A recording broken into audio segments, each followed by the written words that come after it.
en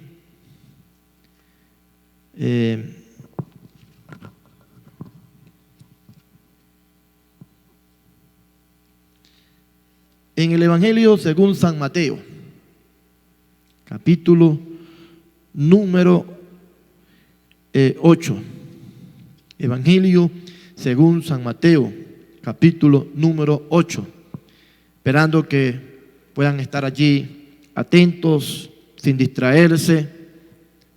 Sabemos que no es lo mismo cuando se está en el templo, en el santuario, donde hay que tener suma reverencia, porque es la casa de Dios, que cuando se está en la casa, cuando se está en la sala, en la habitación, siempre se presentan distracciones, alguien siempre interrumpe, pero espero que en esta tarde puedan tener la mayor atención para esta palabra que Dios ha puesto en mi corazón. Y quiero que leamos en San Mateo, capítulo 8, versos 5 al 13, donde dice: en el nombre del Padre, del Hijo y del Espíritu Santo de Dios.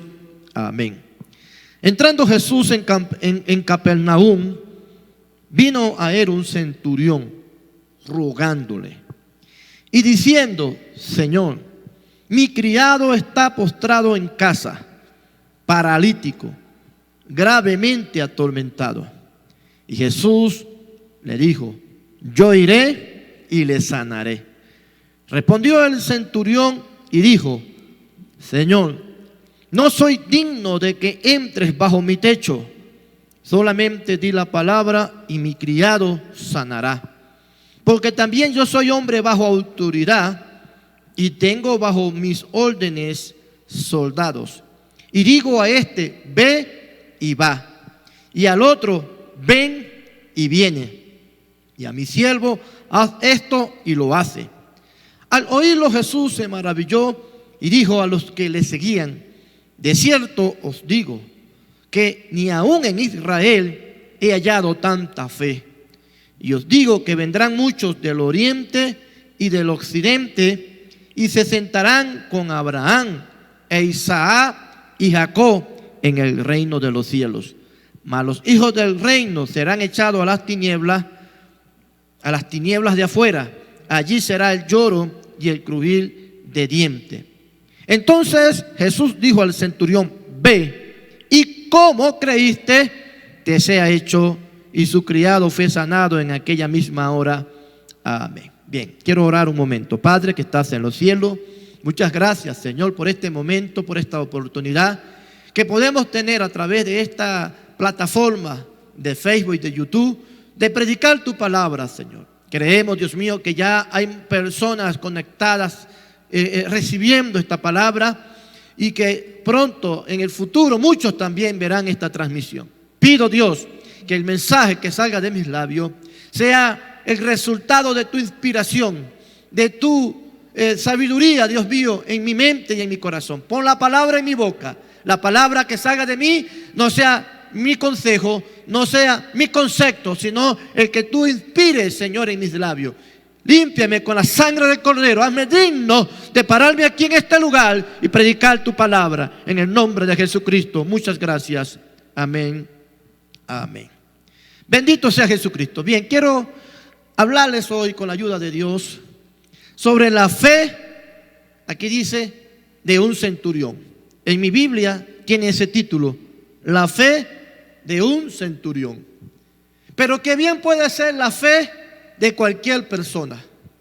Puede ser la fe de un político, de un militar, de un profesional, la fe de un hombre bueno, de un hombre impío, de un hombre que conoce a Dios, como también de uno que no conoce a Dios. Lo cierto es que aquí se habla de la fe de alguien que se menciona con título centurión. Pero que si estudiamos a profundidad quién era este centurión, nos vamos a encontrar que este hombre, primero, no era cristiano, para nada, no conocía a Dios. Segundo, no era judío, era posiblemente romano, por cuanto para que pudiera ser centurión tenía que ser romano. Y ¿qué era un centurión? Un centurión era un comandante o un general, como quiera llamarse, que comandaba un pelotón de soldados romanos. Específicamente comandaba a 100 soldados. Es decir, era un guerrero, era un soldado, era un hombre que posiblemente durante su vida había asesinado a mucha gente, porque como ya sabemos, los romanos eran conquistadores, era un imperio que se caracterizó por conquistar muchas naciones, muchos pueblos, y obviamente la mayoría de esos pueblos los conquistaba a la fuerza. Llegaba con sus armas, con sus soldados, y a quien podían mataban. Quien no se rendía, quien se les oponía, los mataban, y los mataban muy cruelmente. Por lo que podemos entender que si este hombre llegó a ser centurión, fue porque se lo ganó obteniendo muchas victorias, y para eso tuvo que matar a mucha gente. Podemos decir entonces que además de que no era cristiano, de que no era judío, este hombre era un asesino, un criminal que había hecho, o que había derramado, mejor dicho, mucha sangre. Este centurión podemos también decir que era alguien importante, por cuanto si estaba a cargo o respondía, o a él le respondían 100 soldados, este hombre tenía influencia política, influencia militar, influencia económica. Era alguien de temer, pero también de respetar. Entonces, este hombre, como cualquier ser humano, con todos esos privilegios, también tenía debilidades, también tenía necesidades, también podía pasar por momentos críticos, y es así como aquí en este caso lo encontramos.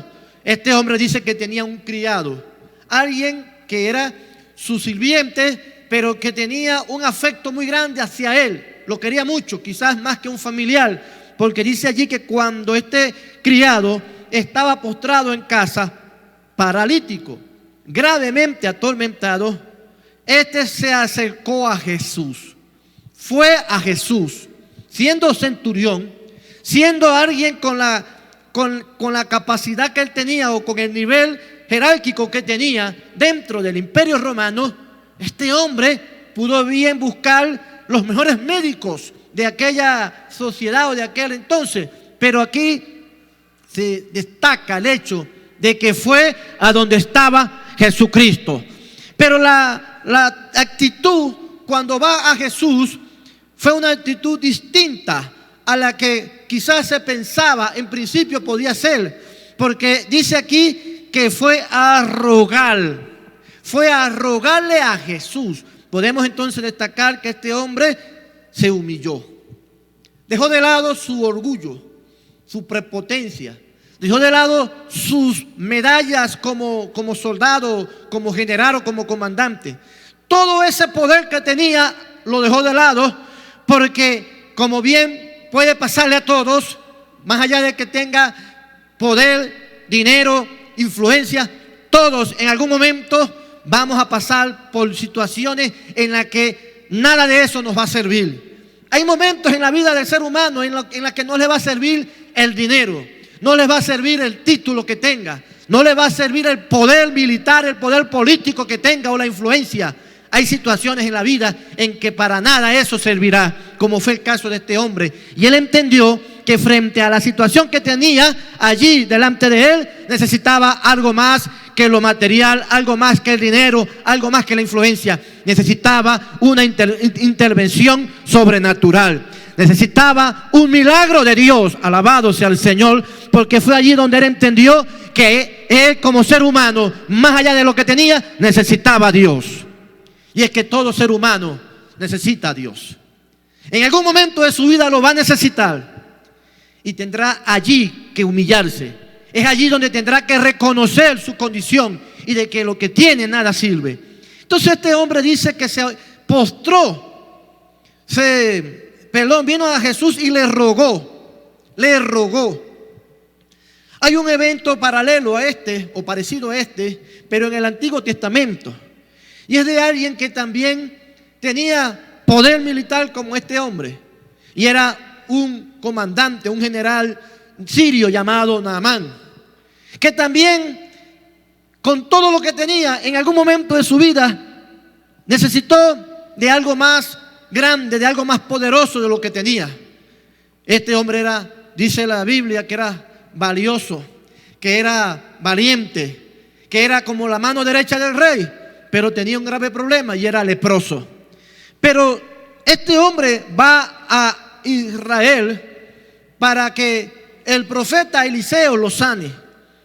Y la actitud de aquel hombre frente a Eliseo, o frente al criado que Eliseo envió, no fue una actitud de humildad, no fue una actitud de reconocer que él no era nada o no era nadie. Sin embargo, con todo y eso, terminó reconociendo su condición y recibió el milagro de todas maneras.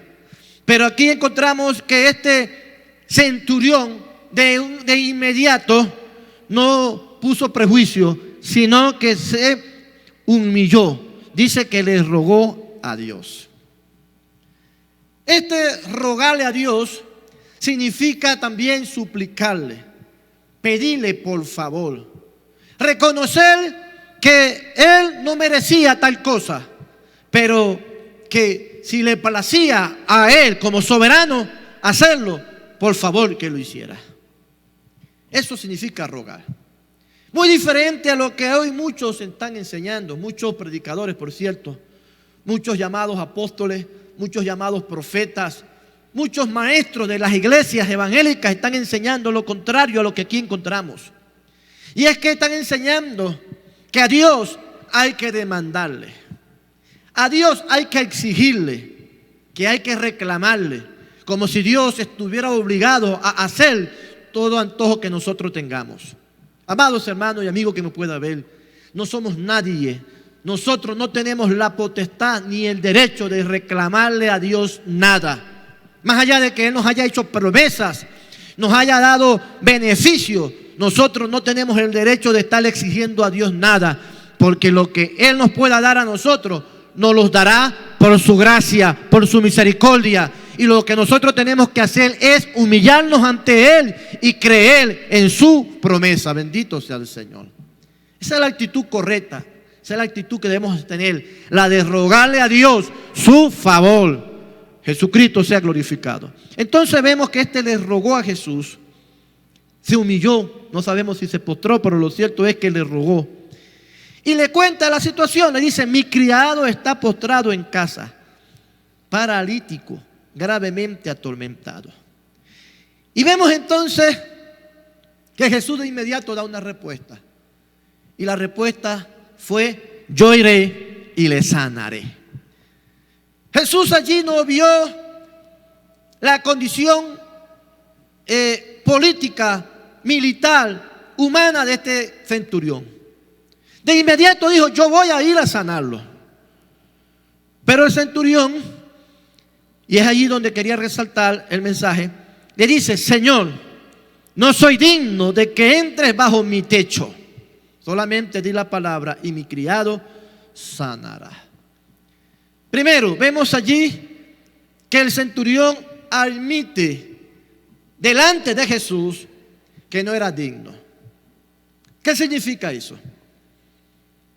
Significa que el centurión era un hombre malvado, era un hombre pecador, era un hombre carnal, era un hombre impío, no era un hombre justo, no era un hombre santo, no era un hombre espiritual, no era un hombre consagrado a Dios.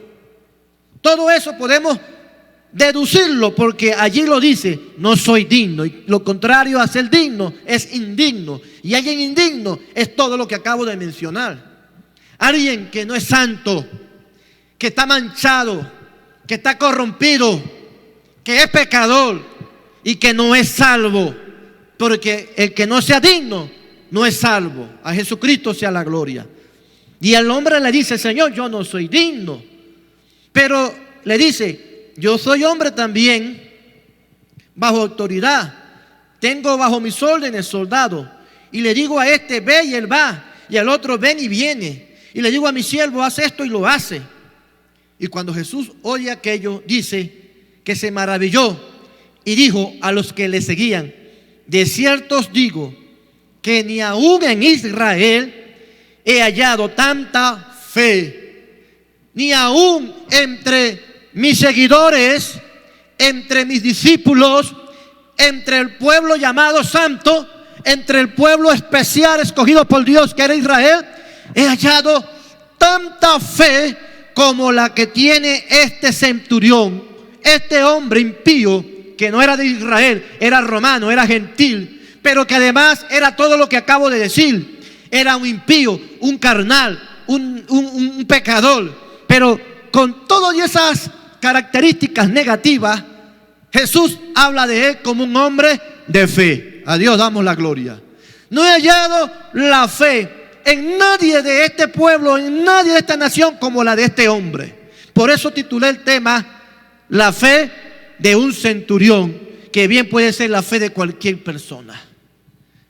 ¿Qué encontramos allí? ¿Cuál es la enseñanza que nos da esta historia? La historia nos enseña que este hombre no se arrepintió, porque no dice que se arrepintió. Que este hombre no se volvió cristiano, porque no se menciona que se haya vuelto cristiano. Posiblemente sí, posiblemente no. Pero que al momento de Jesús decirle que no había un hombre con tanta fe en Israel como la de este hombre, se está demostrando allí, eso está textualmente escrito, que este hombre era indigno. Y con todo y eso, Jesús le dice en el verso 13, ve, y como tú creíste, te será hecho. Y así fue. Cuando él llegó, dice que su criado fue sanado en aquella misma hora. A Dios doy toda la gloria. Vemos, amados hermanos, que la fe de este hombre, más allá de su condición, pudo mover la mano de Dios. Pudo hacer que Dios interviniera a favor de su vida. Fue la fe, no las obras. No fue su testimonio. No fue su trayectoria de obras buenas, de justicia. No, fue su fe, porque Jesús lo dijo: como creíste, te será hecho. A Dios doy toda la gloria. Por eso titulé el tema la fe de un centurión, que puede ser la fe de cualquiera de nosotros. Si tan solo tuviéramos fe como la que tuvo este hombre, más allá de lo que podamos ser, Dios puede hacer la obra, Dios puede intervenir, Dios puede hacer el milagro, Dios puede hacer aquello por lo cual estamos esperando, por lo cual estamos pidiendo. Solo es que nos falta fe. Ese es el grave problema de nosotros, la iglesia del Señor, que no tenemos fe.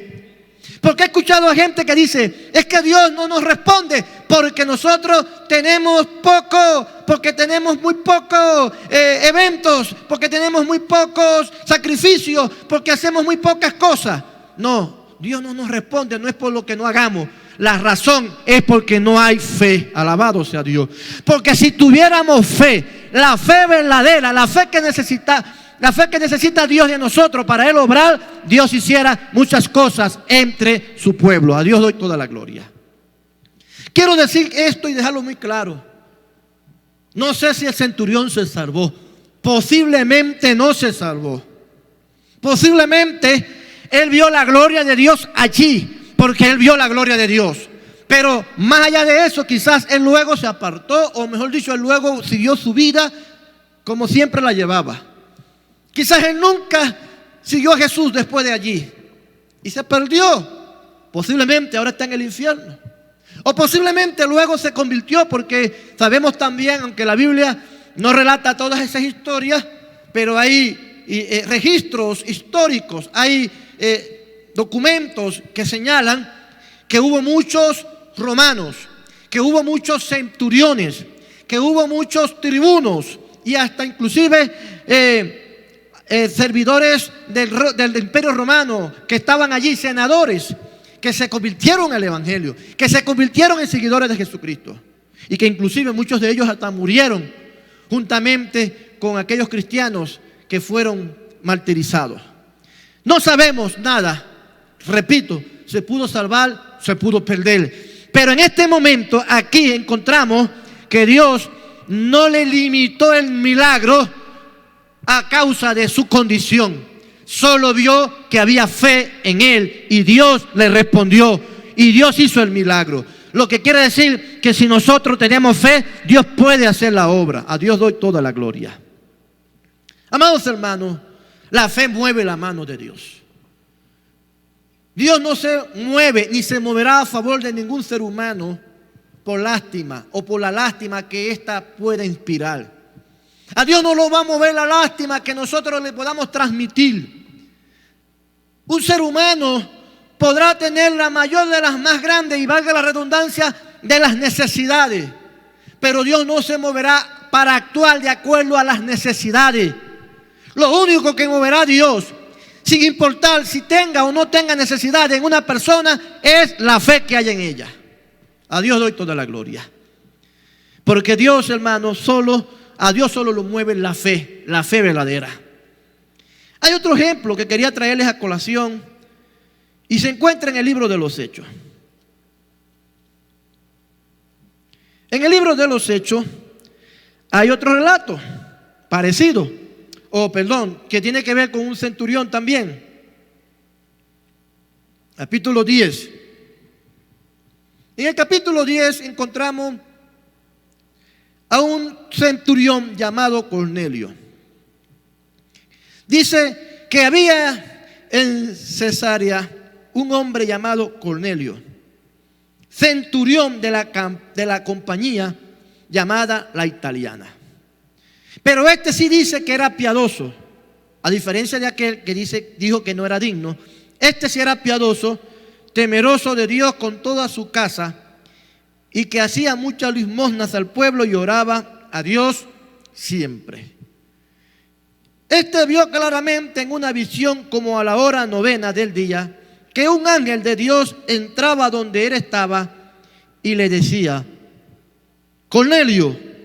Él, mirándole fijamente y atemorizado, dijo: ¿qué es, Señor? Y le dijo: tus oraciones, escuchen bien, tus oraciones y tu limosna han subido para memoria delante de Dios. Primero, ya lo dije, Cornelio era centurión, lo que significa que era gentil, romano, y que para llegar a ser centurión también pudo haber cometido muchos crímenes, tuvo que haber hecho muchas cosas malas, pero que luego se convirtió en hombre piadoso y temeroso de Dios, y que además dice daba mucha limosna, pero también oraba a Dios siempre. Sin embargo, este hombre no tenía o no había tenido todavía una relación directa con Jesucristo. Todavía este hombre no era cristiano, no había sido salvo, porque el que fuera judío o el que, creyera en el judaísmo, siendo romano, no lo hacía salvo. Vemos entonces que Dios le muestra en una visión que un ángel, se le aparece a través de un ángel, y el ángel le dice: tus oraciones han sido escuchadas. Dios vio la fe de este hombre. Pero pasemos ahora al verso número 17. Al verso 17. A Dios doy toda la gloria. Al verso 9.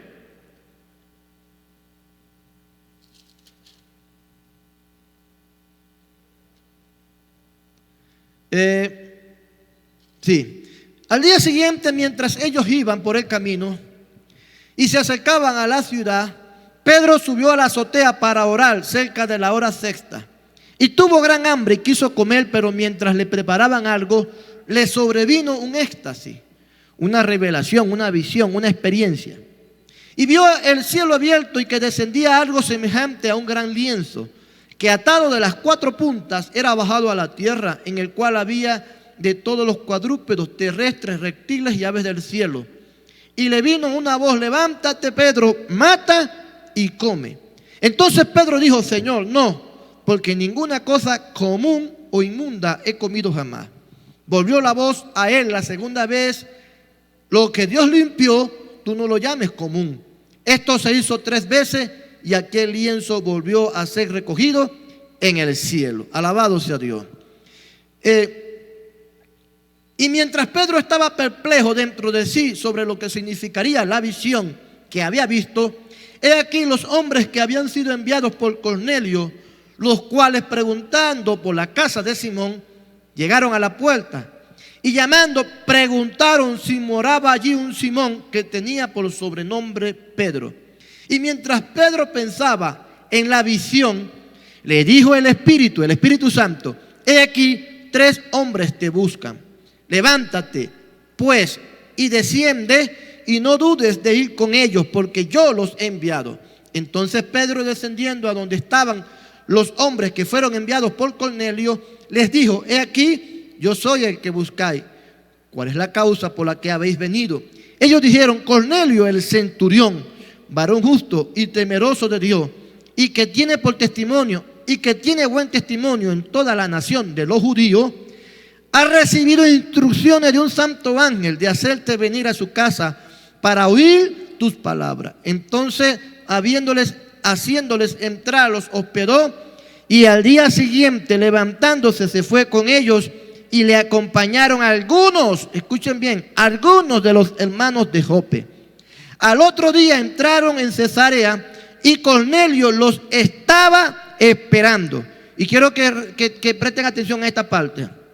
Dice que había convocado a sus parientes y amigos más íntimos. Entonces nos vamos a encontrar allí que en la casa estaba Cornelio, estaban sus parientes y estaban sus amigos más íntimos.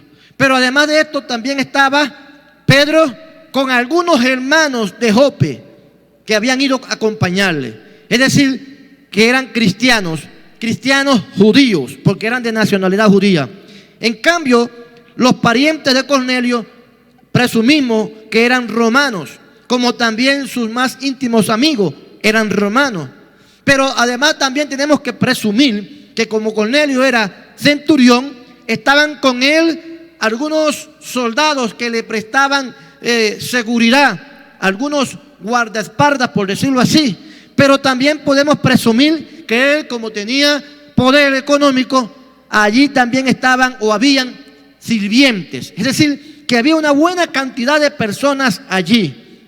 Seguimos leyendo, verso 25. Cuando Pedro entró, salió Cornelio a recibirle y postrándose a sus pies, adoró.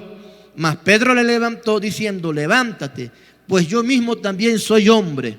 Y hablando con él, entró y halló a muchos que se habían reunido. Fíjense la palabra muchos. Halló a muchos. En la casa de Cornelio había una gran cantidad de gente que se habían reunido con Cornelio, sin tomar en cuenta los que habían ido con Pedro, porque quien ve a todos reunidos allí es Pedro, que va llegando con algunos hermanos. Y les dijo: vosotros sabéis cuán abominable es para un varón judío juntarse o acercarse a un extranjero. Se da por entendido que todos los que estaban en la casa de Cornelio eran romanos. Pero a mí me ha mostrado Dios que a ningún hombre llame común o inmundo. Por lo cual, a ser llamado, vine sin replicar. Así que pregunto: ¿por qué causa me habéis hecho venir?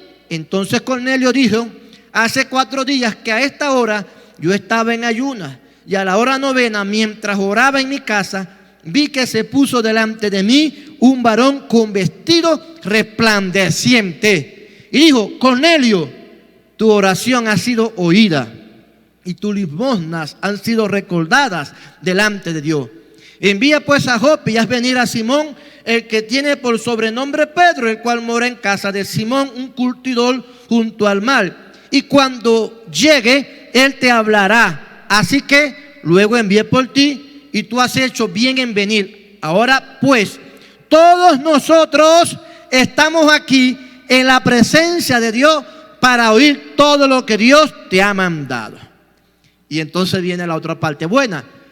Pedro, abriendo la boca, dijo: en verdad comprendo que Dios no hace acepción de personas, sino que en toda nación se agrada del que le teme y hace justicia.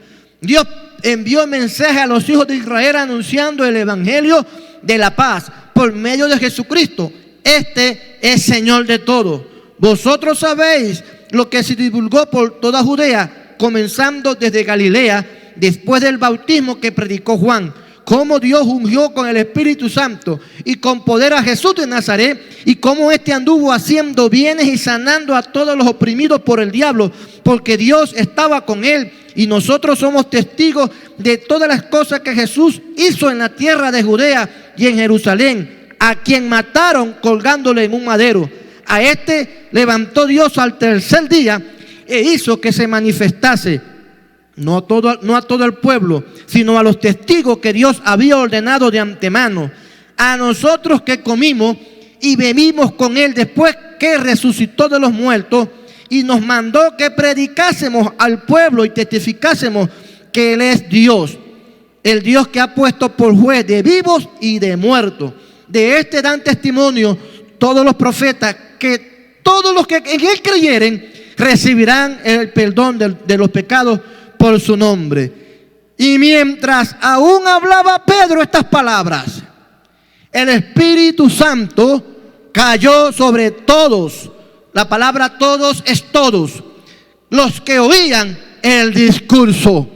Y los fieles de la circuncisión, es decir, los judíos, los cristianos judíos, los que sí habían creído ya en el evangelio, que habían venido con Pedro, no sabemos cuántos eran, pero vino con Pedro un grupo, dice que se quedaron atónitos. La palabra atónito significa asombrado, maravillado, extrañado. ¿De qué? De que también sobre los gentiles, sobre toda esa gente que estaba allí, romanos, gentiles, que no habían ido a la iglesia nunca, que no se habían circuncidado, que no conocían el judaísmo, pero que estaban allí escuchando a Pedro, que aún no habían sido bautizados en agua, que aún no habían dicho quiero recibir a Cristo como Salvador, que aún no habían sido discipulados, no habían recibido doctrina. Estos que estaban allí por primera vez escuchando el mensaje de la palabra, dice que sobre ellos también vino el Espíritu Santo, como había venido sobre los judíos en el aposento alto. Y ellos también allí hablaron en nuevas lenguas. Ellos allí también recibieron el poder de Dios. Ellos allí también experimentaron el fuego de Dios.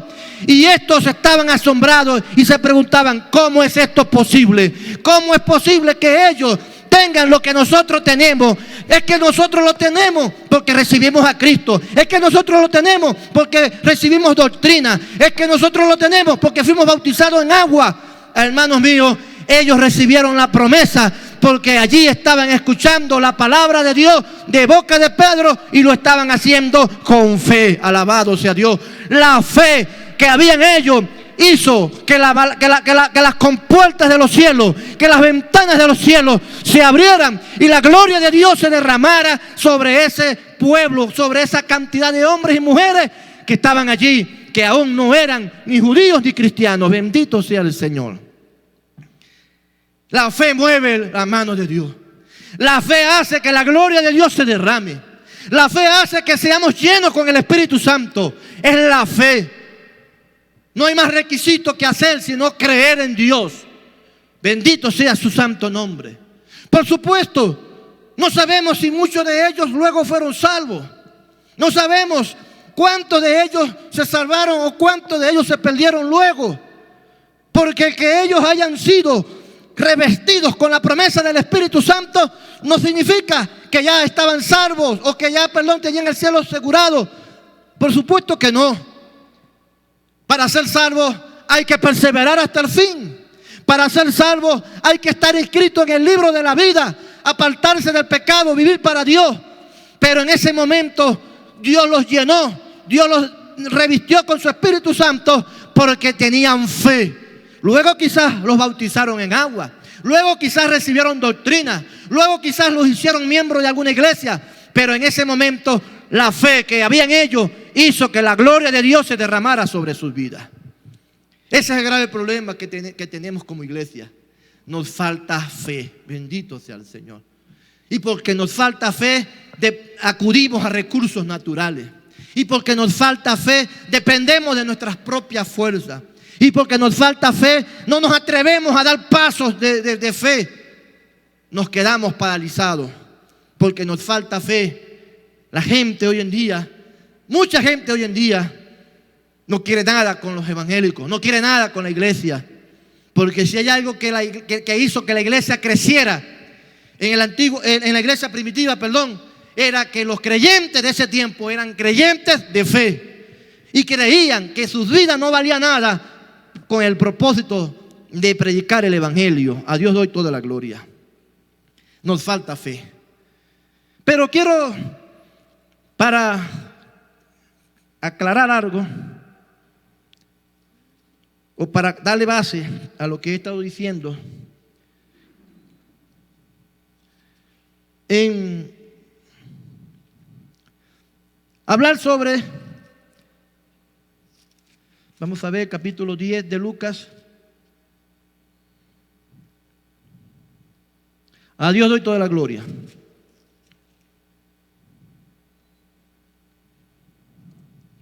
Bendito sea Jesucristo. Bueno, no es la cita. La Biblia nos enseña que Jesús envió a 70 a predicar. Dice que los envió de 2 en 2.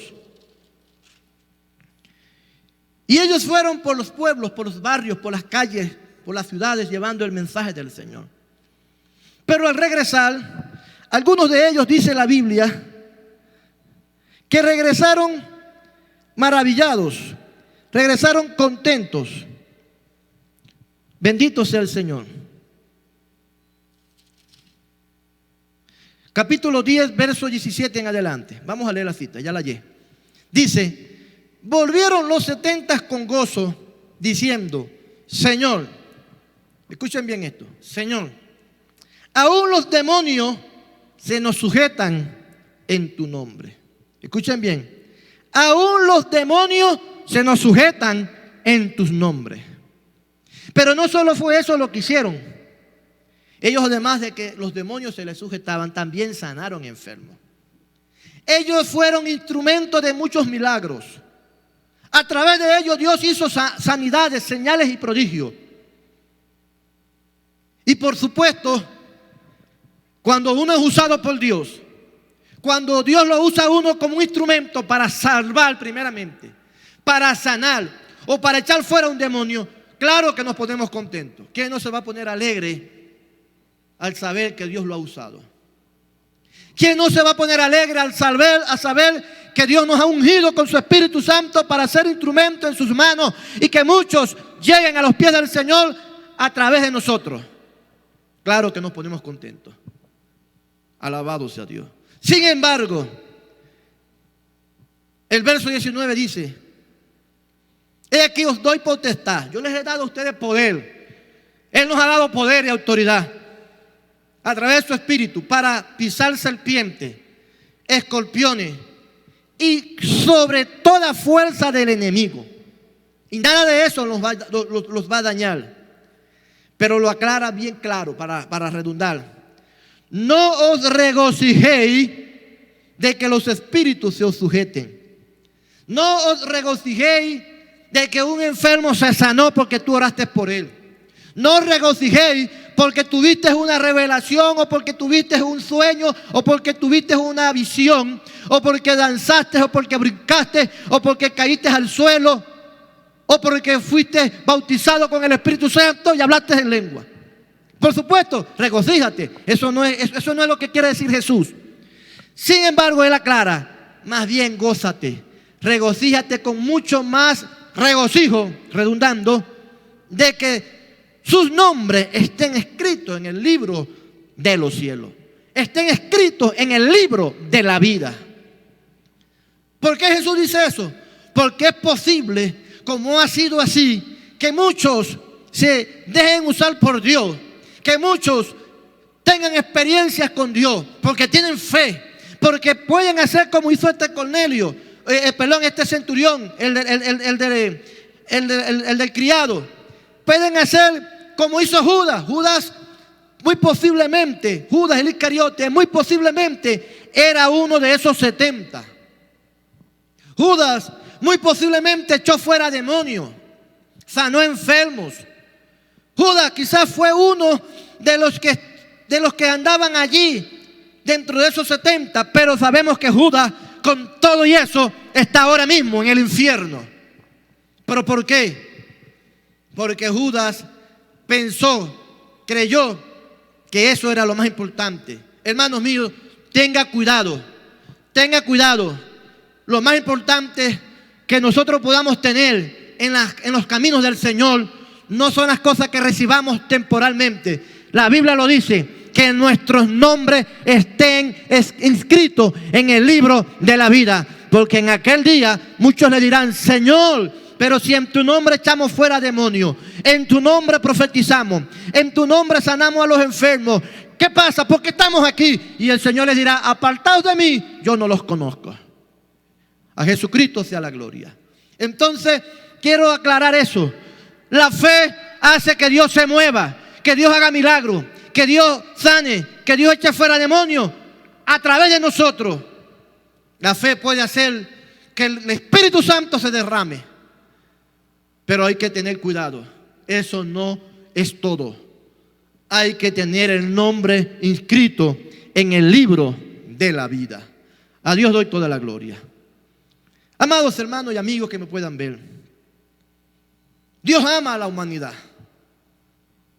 Y el más grande deseo que Dios tiene, el más grande anhelo que Dios tiene, es salvar al hombre. Si por Dios fuera, si de Dios dependiera, alguien dirá: pero ¿cómo si Él es soberano? Si Él es todopoderoso. Sí, sí lo es. Pero Dios no puede salvar a la gente a la fuerza. Dios no nos puede meter en sus caminos a la fuerza. Si de Dios dependiera, lo hiciera. Si por Dios hubiera sido posible, en el diluvio no se hubiera perdido tanta gente, no se hubieran muerto tantas personas. Pero Dios no podía hacer más nada de lo que hizo, como fue darle la orden a Noé que edificara el arca.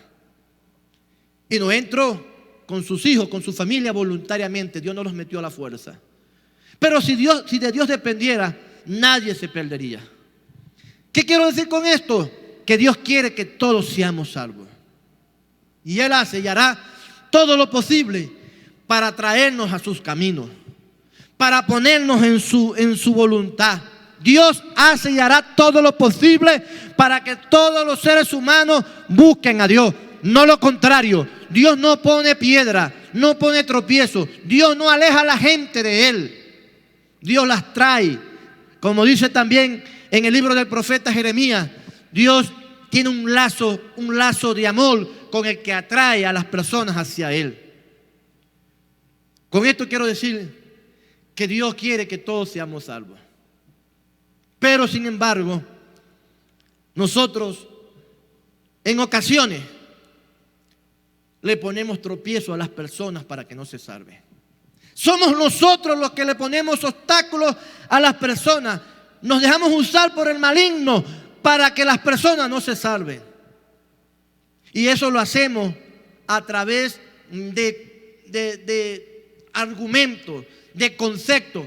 Y para eso doy como claro ejemplo lo que pasó con el pueblo, lo que pasó con los fariseos, con los escribas, a los cuales Dios mismo los condenó, los enfrentó a través de Jesucristo, porque ellos, quienes estaban llamados para llevar a la gente a Dios, los estaban más bien alejándolo, los estaban más bien separando de Dios, porque les ponían carga, les ponían obstáculos para que ellos no se acercaran a Dios. Por eso Dios tuvo que enfrentarlo. Su mayor confrontación durante los 3 años que Jesús tuvo en el ministerio fue con los fariseos, porque ellos impedían que la gente se acercara a Dios. Nosotros, amados hermanos, no podemos impedir que la gente se acerque a Dios. Si por Dios fuera, lo repito, todos se salvarían. Nosotros tenemos que más bien ayudar a la gente a creer en Dios y no poner a Dios como algo inaccesible, como algo imposible de alcanzar. Dios puede ser hallado, Dios puede ser alcanzado, Dios puede ser escuchado por todo aquel que tenga fe. Alabado sea Dios. Así de sencillo. Y hay otro ejemplo que quería dar, y es el de la mujer sirofenicia. una mujer que la Biblia nos dice de igual manera que no era judía, que era una mujer impía, una mujer que pertenecía a un pueblo que estaba alejado de Dios. Sin embargo, esta mujer un día se acerca a Jesús, se humilla delante de él, pide que Jesús se compadezca de su necesidad, pide que Jesús se incline hacia ella para ayudarla. Y Jesús, en un acto de prueba, porque no era que lo estaba haciendo a propósito, Jesús le dijo: no es digno de que yo deje de darle los panes a los hijos para dárselo a los perrillos. Y aquella mujer, a pesar de que Jesús aparentemente la estaba tratando despectivamente, allí se mantuvo esperando el favor de Dios, esperando la gracia de Dios. Y la respuesta de Jesús fue: no he hallado una fe tan grande como la de esta mujer. Esto nos enseña que la fe hace que Dios cambie, que Dios se incline, que Dios actúe. Alabado sea Dios. Amado amigo que me estás viendo, o hermano que estás allí, quizás dudando de muchas cosas, la fe puede hacer que Dios haga el milagro en tu vida. Tú estás orando por un milagro, por una transformación, por una intervención de Dios. Solo tienes que creer. Jesús lo dijo: si crees, para el que cree, todo es posible. Alabado sea el Señor. El grave problema que tenemos nosotros es que nos falta fe. Por eso también Jesús, enseñando sobre la fe, dijo: si tan solo tuvieres fe como un grano de mostaza. Lo que Dios pide o espera de nosotros no es que tengamos una super fe, una fe gigante. Lo que Dios espera y pide de nosotros, que tengamos fe, aunque sea pequeña, pero que confiemos en Él. Cuando se confía en Dios, cuando se cree en Dios, Él actúa. Hay otro ejemplo que se me viene a la memoria rápidamente, y es en el Antiguo Testamento, cuando se nos enseña, cuando se relata que Agar, la sierva de Abraham, quien le había dado a luz a un hijo, que no era Isaac, el otro, dice que fueron echados de la casa. Fueron echados porque Sara le dijo a Abraham que los echara. Y dice en la Biblia que ella iba por el desierto con el niño. Quiero dejar claro, Agar no era de la genealogía de Abraham. Sara era una esclava. Agar era una esclava. Y sin embargo se dice que cuando ella estaba en el desierto, ya creyendo que se iba a morir, dejó al niño por allá muy lejos, y ella se fue aparte para esperar morirse, para esperar que el niño muriera y luego ella también. Pero dice que Dios oyó el llanto del niño, pero también oyó la oración de ella. Dios se compadeció de la oración de ella y del llanto del niño para intervenir, y ambos fueron salvos. A Dios doy toda la gloria. ¿Qué nos da esa enseñanza? ¿Qué nos dice eso? Que Dios se inclinó para favorecer a alguien que no era de su pueblo, que no era de lo suyo, pero que lo hizo con fe. Y esa fe y esa oración con fe hizo que Dios interviniera. Quiero que sepas algo. Hay gente en la calle, gente que no ha venido a la iglesia nunca, que nunca han leído quizás la Biblia, que tienen más fe que muchos evangélicos, que tienen más fe que muchos pastores, que muchos predicadores, que tienen más fe que creyentes que tienen años en el evangelio. Y por eso yo los he visto hablar más positivamente que muchos de nosotros, y los resultados se ven. Yo no digo con esto que se van a salvar, pero tienen más fe. A Dios doy toda la gloria. A veces uno ve en las redes sociales, en los estados de las redes sociales, lo que algunos creyentes colocan, lo que algunos hermanos transmiten, y transmiten es tristeza, transmiten es lástima, transmiten es compasión, mientras que ve a otros que no tienen nada que ver con Dios, hablando más de Dios que ellos mismos. Sí, es insólito, es increíble cómo ahora mucha gente usa las redes sociales para hablar de Dios. Yo he visto, hermano, a amigos que tengo desde hace muchos años, que no son cristianos, colocando en sus estados mensajes de la Biblia, hablando de Dios, hablando de la fe, hablando del poder de Dios, y nunca han conocido a Dios como lo hemos conocido nosotros. Pero Dios los bendice, Dios los prospera, Dios les abre puertas, Dios les da recursos, porque ellos son gente de fe. Hay gente en el mundo que tienen más fe que un cristiano y son más dadivosos, son más generosos para ofrendar, para colaborar, para ayudar. Yo he conocido gente que no les tiembla la mano para dar una ofrenda, para dar un diezmo, que son gente que siembra y lo hacen porque ellos dicen: yo siembro porque yo sé que Dios me va a bendecir, y Dios los bendice. He escuchado gente que no son cristianos decir: desde que estoy sembrando mis negocios están prósperos. Yo conocí a uno que era muy generoso, y cada vez que había un evento en la iglesia, él era uno de los primeros que llegaba para ofrendar o para dar algún aporte. Y siempre hablaba de manera muy positiva acerca del poder de Dios y testificaba de las maravillas de Dios. Pero lo asombroso de eso es que no era cristiano. No era cristiano fiel, no se había convertido, no estaba dando los frutos que debe dar un cristiano. Pero a la hora de creer en Dios, lo hacía. Dios lo bendecía. Ahora, yo ya lo dejé claro, quizás no se salve, todavía no se ha muerto, todavía tiene tiempo de arrepentirse y de ser salvo, pero quizás no se salve. Pero quiero dejar claro, hay gente allá afuera con más fe que nosotros. Que Dios nos ayude y tenga misericordia, y que comencemos a ser un pueblo de fe, porque si tenemos fe vamos a ver la gloria de Dios.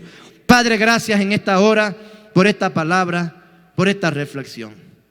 Tú sabes lo que nos hace falta, Señor. Y en este momento, si hay algo que nosotros necesitamos para ver tu gloria, es que tengamos fe en ti. Es que confiemos de manera ciega, de que creamos, Señor, sin dudar, sin tener una mínima duda en nuestra mente o corazón de lo que tú eres poderoso para hacer. Ayúdanos, Señora, como iglesia, a tener fe para ver tu gloria.